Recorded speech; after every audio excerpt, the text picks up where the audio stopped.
Pansenega Bapam Ceger bener, Pacita Sergau. Iya, yang baru gabung sama siaran pagi, selamat pagi ya. Pagi ini ketemu sama Resti masih di siaran pagi hari ini Kamis 2 Februari 2023 dan di segmen Pemkab Serang Menyapa. Oh, zona atensi. Di zona atensi. Oke, jadi Pak Cita Sergio, di sini kita akan segera ngobrol-ngobrol bersama dengan Kepala Dinas Pertanian Provinsi Banten, Bapak Insinyur Haji Agus M. Tauhid SMSI ya. Oke, dan kita akan segera hubungi beliau. Mudah-mudahan hari ini Pak Kadis ini bisa bergabung bersama dengan zona atensi hari ini ya. Akhirnya kita bisa ketemu dan bisa tatap muka langsung ya. Senang banget Resi rasanya bisa ketemu dengan Pak Kadis hari ini, Bapak Insinyur Haji Agus M. Tauhid SMSI, Kepala Dinas Pertanian Provinsi Banten. Selamat pagi Bapak, Assalamualaikum. Selamat pagi, waalaikumsalam warahmatullahi wabarakatuh. Apa kabarnya Pak Kadis? Kabar baik. Hari ini kabar baik, cuaca hari ini baik di tanaman pangan. Iya, cuaca sangat mendukung sekali ya. Ini bersahabat, jadi tidak terlalu panas, tapi juga tidak terlalu dingin. Kalau kemarin kan diguyur hujan, pagi-pagi udah kedinginan. Kalau hari ini kayaknya udah mulai siap nih untuk melakukan aktivitas pagi ya.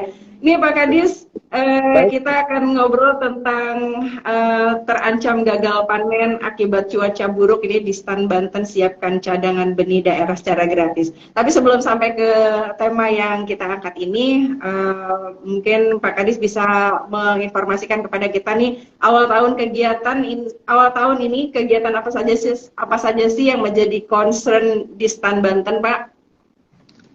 Baik, terima kasih ini para pendengar Saraga FM pada IG pada pagi ini. Saya senang sekali ada jadwal pada pagi ini. Tentunya ini sebuah media yang juga merupakan kami kesempatan untuk menyampaikan informasi apa yang sudah diperbuat oleh Pemprov Banten, apa yang sudah diperbuat oleh Distan Provinsi Banten. Pertama tentunya kami akan lebih fokus bagaimanakah peningkatan produksi pangan strategis ini mampu menekan, pertama mampu menekan inflasi daerah, yang kedua juga mampu mengendalikan harga pangan strategis di lapangan, dan juga tentunya mampu meningkatkan pendapatan para petani. Contoh konkret pada awal tahun, bagaimanakah di Stan Banten kami memulai panen terutama pada tanaman strategis seperti bawang merah dan cabai merah. Kenapa demikian? Cabai dan bawang ini menjadi komoditas menyumbang inflasi yang sering terjadi setiap tahun. Dan alhamdulillah di Stan Banten pada tahun kemarin kami berhasil memberikan kontribusi bahwa cabai dan bawang merah bukan penyebab inflasi tertinggi di Banten. Ini bisa kami lakukan karena kami membuat sebuah strategi bagaimana rencana pola tanam harus kami lakukan bisa panen pada bulan-bulan strategis. Apa bulan strategis? Pada Ramadan, Idul Fitri, Idul Adha, dan Natal tahun baru. Dan inilah 4 bulan di mana konsentrasi penduduk begitu tinggi terhadap beberapa komoditas. Dan kami bersyukur sekalipun Banten bukan merupakan sentra bawang dan cabai terbesar, tapi kami minimal bisa merespon pasar, bisa merespon konsumen bahwa di Banten juga memiliki produksi cabai dan bawang pada bulan-bulan strategis. Dan itu terbukti. Dan bahkan Banten tahun kemarin juga menempatkan posisi sebagai provinsi 5 besar yang mampu mengendalikan inflasi daerahnya di tingkat nasional. Ya kami sebut inflasi Banten di bawah nasional. Nah ini capaian yang sangat luar biasa, cukup bagus. Yang kedua, selain cabai dan bawang, kami dihadapkan dengan produksi padi. Kenapa sekarang harga beras meningkat tinggi? Karena ini secara merata di nasional, ini bukan saatnya panen raya, tapi sedang memulai.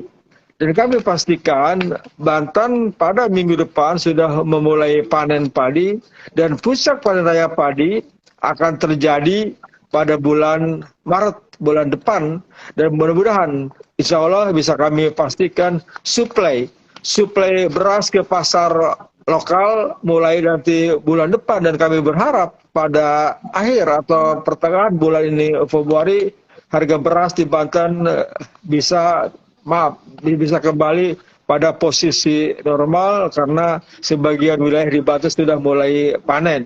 Sekalipun juga tentunya kita pada awal tahun juga kita dihadapkan dan bahkan pada akhir tahun kita kemarin di penghujung tahun dihadapkan dengan fenomena iklim hujan yang begitu ekstrim, dan ini pun juga setidaknya mengancam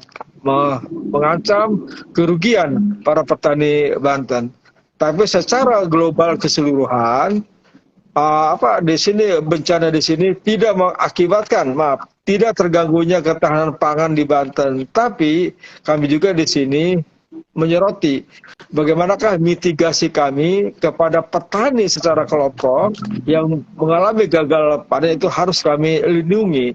Bagaimanakah proses perlindungan yang kami berikan? Ya, pertama kami juga memberikan petani harus masuk kepada asuransi usaha tanaman padi. Nah, di mana pada wilayah yang dianggap rentan terjadinya musibah, apakah musibah banjir, musibah kekeringan, apakah mohon maaf musibah kita serangan hama penyakit, atau mohon maaf misalnya ekstrimnya musibah tsunami. Nah, ini harus kami prediksi itu merupakan kantong-kantong yang besar kemungkinan akan terjadinya kerugian petani. Nah, pada wilayah itu kami dorong petani Banten, petani padi harus masuk sebagai anggota AUTP, asuransi usaha tanaman padi, di mana petani cukup sekali dalam semusim membayar premi sebesar Rp36.000, sisanya disubsidi oleh pemerintah. Nah, pada saat pada saat bisa terjadi gagal panen akibat banjir, akibat kemarau, akibat hama penyakit, akibat bencana alam, bisa longsor, bisa tsunami, dengan nanti dibuktikan verifikasi di lapangan dengan terjadinya gagal tanam tersebut, ada klaim asuransi sebesar Rp6 juta per hektar. Nah, ini kan upaya perlindungan yang diberikan oleh pemerintah. Nah, selain itu juga di Stan Banten, Pavilion Banten juga menyiapkan juga mitigasi juga jika terjadi gagal panen akibat yang 4 masalah tadi, kami juga siap memberikan bantuan benih yang kami dari sumber CBD, cadangan benih daerah.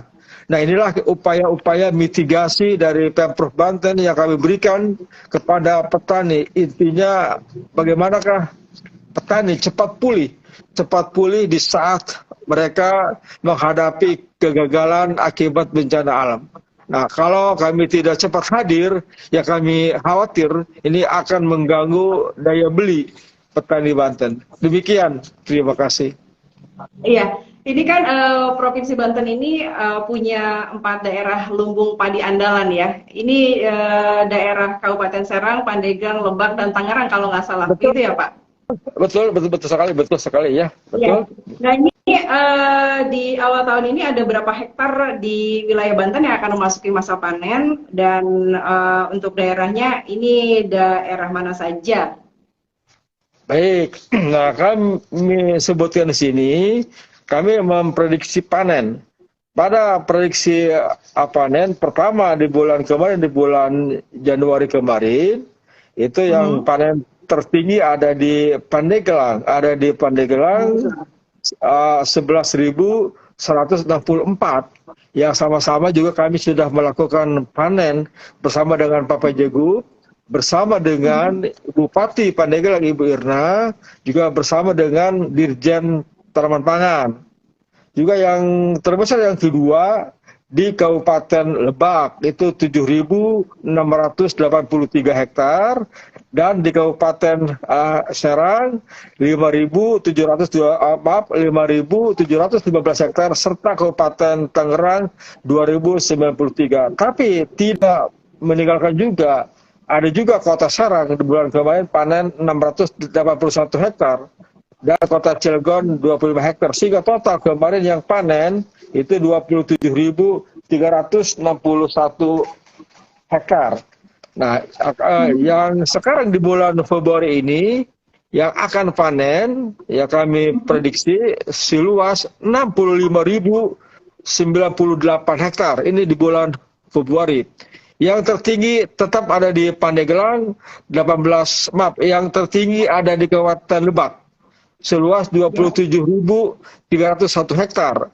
Yang kedua di Pandeglang seluas 18.609, juga di Kabupaten Serang ada 12.218 hektar, juga di Kabupaten Tangerang 3.426, dan nih di ibu kota kita di Kota Serang ada 3.408 dengan total panen 65.098. Nah, yang akan puncak nih di bulan Maret ini ada 60.733. Nah, ini nanti ada yang panen Februari yang akan nanti bisa loncat kepada Maret. Hanya kita menghitung kepada prediksi di sini. Nah, di bulan Maret yang terluas panen ada di Pandeglang 23.117, juga di Kabupaten Serang 12.940, di Kabupaten Lebak 10.307, dan di Kabupaten Tangerang 11.516. Nah, sehingga kami ada perkiraan di sini total panen dari bulan Januari ke bulan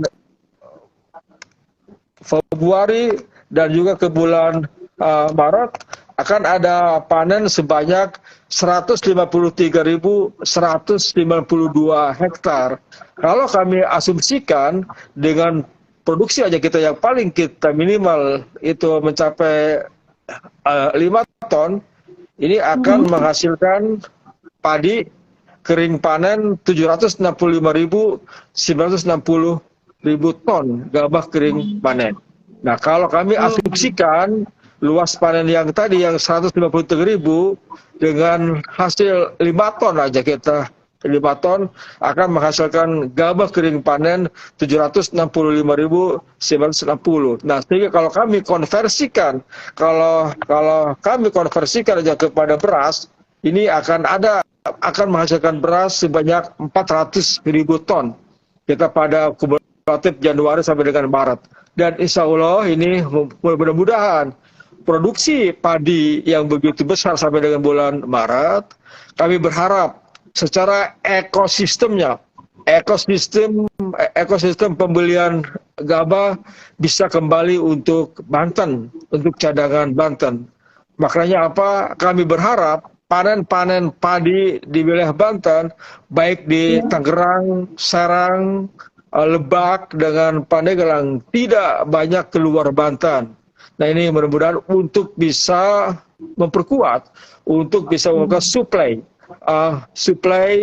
untuk pasar kita Banten, dan juga untuk memperkuat cadangan pangan Banten, apakah yang akan nanti dibeli oleh nanti Bulog kita cabang kita Banten, apakah juga nanti kami berharap BUMD Banten, PT Agro Banten Mandiri, PT Agrobisnis Banten Mandiri juga akan berencana untuk mengopkop hasil panen padi di Banten.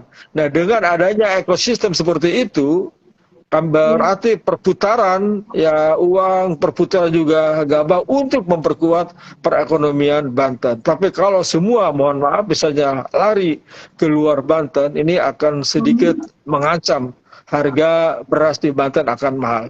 Demikian, terima kasih. Iya, jangan sampai di Banten justru kekurangan beras dan masyarakat Banten juga jadi susah, jadi mahal gitu mendapatkan beras ya Pak ya. Betul.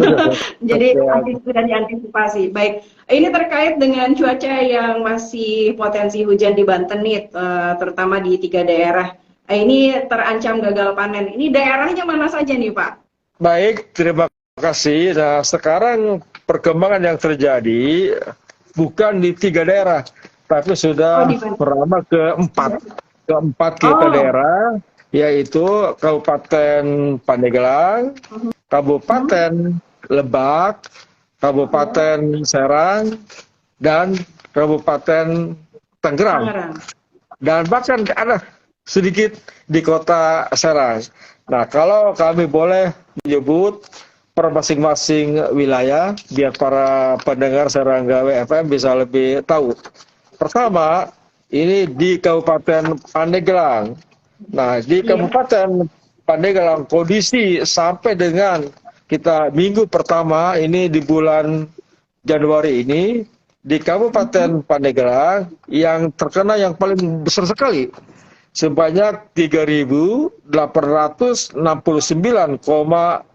hektar yang tersebar di 11 kecamatan dari mulai Kecamatan Pagelaran, Sobang, Panimbang, Picung, Bojong, Sukaresmi, Sindang Resmi, Patia, Cikesik, Angsana, dan Munjul dengan total puso atau gagal panen sebanyak 430 hektar. Ini yang terluas di Kecamatan Panimbang. Di Kecamatan Panimbang yang mengalami gagal panen ada 209 hektar. Diikuti oleh Kecamatan Picung ada 114, juga Kecamatan Sobang 55 hektar, Kecamatan Pagelaran 35 hektar, dan Kecamatan Sukaresmi 17 hektar. Nah, ini di Kabupaten Pandeglang. Yang berikutnya di Kabupaten Lebak. Di Kabupaten Lebak yang terkena 751,5 hektar dengan yang gagal panen sebanyak 189 hektar. Ini tersebar di 10 kecamatan: Cibadak, Maja, Malingping, Rakas Bitung, Banjarsari, Lewidamar, Cikulur, Wonosalam, Cirintan, dan Gunung Kencana. Oke. Yang berikutnya di Kabupaten Serang. Ini di dekat ibu kota provinsi. Di Kabupaten Serang yang terkena puso mencapai 696 hektar dan yang gagal panen atau puso 203 hektar.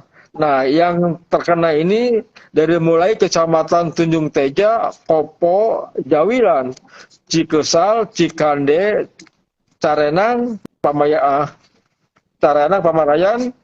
terus juga Cinangka, Mancak, Bandung, dan Kibin. Nah, yang ketiga, Kabupaten Tangerang. Di Kabupaten Tangerang yang terkena sebanyak 217 hektar dan yang puso ada 113 hektar. Ini tersebar di 7 kecamatan, itu Tiga Raksa, Cikosa, Cisoka, Panongan, Gunung Kaler, Balaraja, Jayanti, dan Kresek. Nah, terakhir di Kota Serang, di ibu kota provinsi, itu di Kecamatan Walantaka yang terkena 10 hektar dengan total dengan puso ada 5 hektar. Nah, dari 4 kabupaten kota di Persib Banten, dari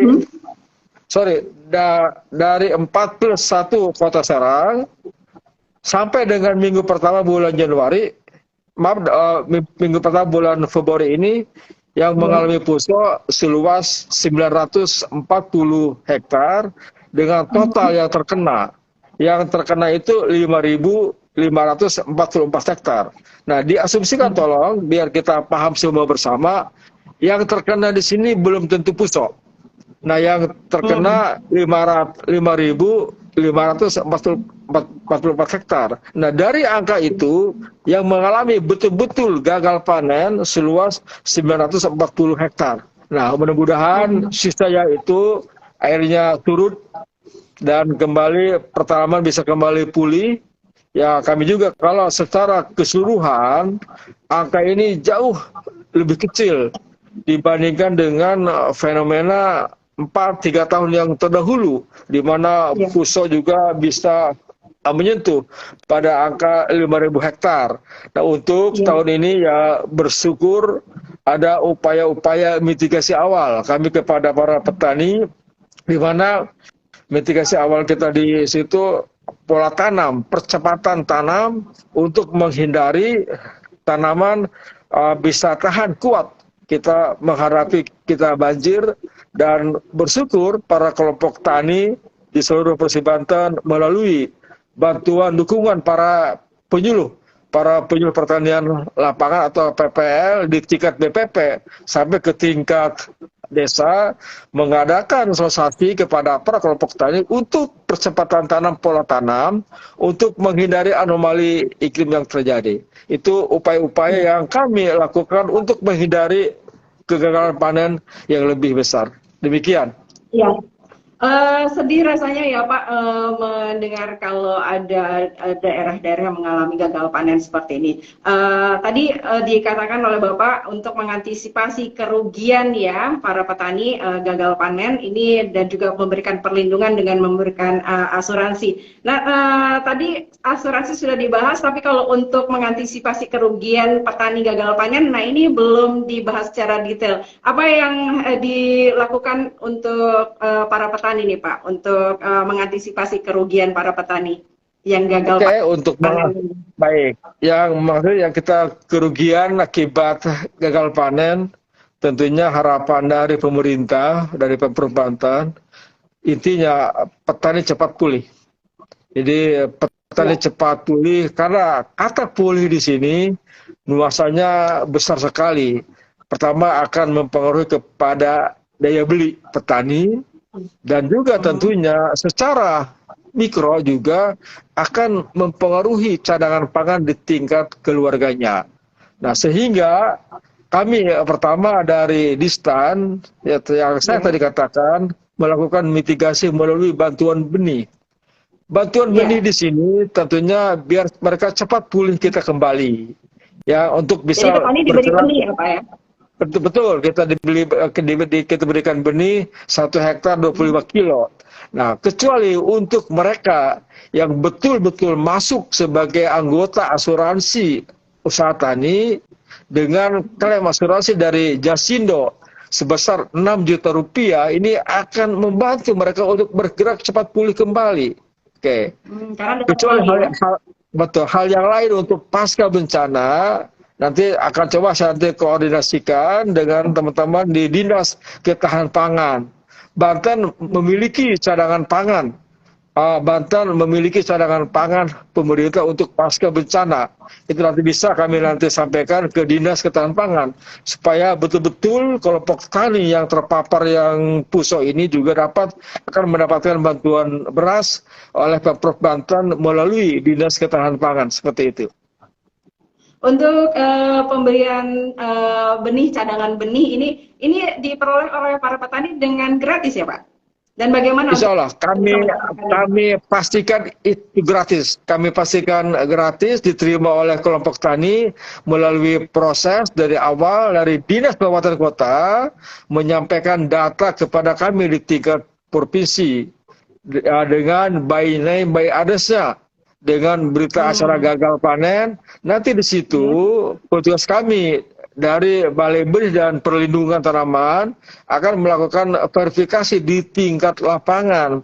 Apakah betul yang dikatakan PUSO, bagaimana kondisinya dan sebagainya. Kalau sudah jelas, saya perintahkan untuk dikeluarkan cadangan benih daerah untuk kelompok tani, seperti itu. Iya. Jadi ini harapan ya untuk para petani yang dihantui dengan gagal panen ke depan ya. Ya, baik Pak, ini karena waktu kita sudah mendekati ke akhir, ini barangkali ada pesan dan harapan yang ingin disampaikan Pak Kadis untuk masyarakat Banten. Silakan Pak. Baik, kita selaku makhluk yang beriman kepada Allah Ta'ala, ya kita inilah ya ujian yang sedang dihadapi oleh Banten, oleh para petani Banten. Berarti tidak ada kata lain. Pertama, kita tetap harus teguh. Kita percaya ini ujian ini akan bisa kita lewati melalui sinergi kegiatan yang ditempuh oleh pemerintah untuk mengatasi kegagalan yang dialami oleh petani Banten dengan cara sinergi seperti itu. Contoh tadi kami katakan, kami bersinergi dengan beberapa program yang kami miliki untuk mitigasi, untuk mengurangi kerugian akibat gagal panen. Dan bahkan kami juga tadi menginformasikan Banten memiliki juga cadangan pangan beras untuk pasca bencana. Harapannya ya tentunya masyarakat petani Banten segera pulih kembali ya di dalam hal menghadapi hujan ini akan berpengaruh juga kepada pertumbuhan dari daya beli petani di Banten. Demikian, terima kasih. Ya, jadi petani bisa pulih, kemudian suplai beras di Banten, kebutuhan di Banten ini juga sudah sudah diantisipasi ya Pak. Jadi aman. Betul, betul aman. Ya, baik. Okay. Terima kasih Pak sudah memberikan informasinya untuk kita pada hari ini, dan informasi ini semoga bisa menjadi angin segar lah untuk masyarakat petani khususnya ya yang berpotensi mengalami gagal panen atau PUSO di Maret 2023 ke depan. Dan tentu untuk masyarakat Banten sendiri juga nggak perlu merasa khawatir karena Dinas Pertanian juga sudah mengantisipasi untuk bagaimana supaya suplai beras, kebutuhan beras itu bisa teratasi di Banten ini ya Pak. Selamat bertugas kembali Pak. Iya, sukses selalu hari ini. Iya, Pak Jelasan itulah tadi obrolan kita ya bersama dengan Kepala Dinas Pertanian Provinsi Banten, Bapak Insinyur Haji Agus M. Tauhid SMSI, tentang gagal panen akibat cuaca buruk di Stan Banten yang sudah menyiapkan cadangan benih daerah secara gratis. Iya, jadi itu yang sudah kita obrolkan bersama pagi hari ini, semoga bermanfaat ya. Dan kita akan lanjut kembali untuk siaran pagi selanjutnya di 102,8 Serangga WFM. Take care, benar.